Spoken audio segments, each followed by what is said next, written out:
এক আলেম সাহেব তার স্ত্রীকে নিয়ে ট্রেনে করে কোথাও যাচ্ছিলেন। পাশের সিটে এক উচ্চশিক্ষিত লোক তার স্ত্রীকে নিয়ে বসেছিল। লোকটির স্ত্রীর গায়ে ছিল বেশ খোলামেলা পোশাক। একসময় ওই উচ্চশিক্ষিত লোকটি আলেম সাহেবকে শুনিয়ে বলতে লাগলো, মোল্লারা তাদের বউকে আবদ্ধ করে রাখে, তাদের কোনো স্বাধীনতা নাই। তখন সেই আলেম সাহেব বললেন, ভাই, আপনার ওই ব্যাগের মধ্যে আছে কি? লোকটি বলল, কেন? এতে আমার মহামূল্যবান জিনিসপত্র রয়েছে।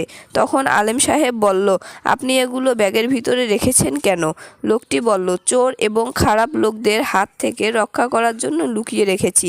তখন আলেম সাহেব বললেন, আমি আমার বউকে এভাবেই যত্নে লুকিয়ে রেখেছি, যাতে তার দিকে কোনো খারাপ মানুষের নজর না পড়ে, কারণ আমার কাছে আমার স্ত্রী টাকা পয়সার চেয়েও বেশি মূল্যবান, আর আপনার কাছে আপনার স্ত্রী ধন সম্পদের চেয়ে মূল্যবান নয়। এ কথা শুনে লোকটির মাথা লজ্জায় নিচু হয়ে গেল।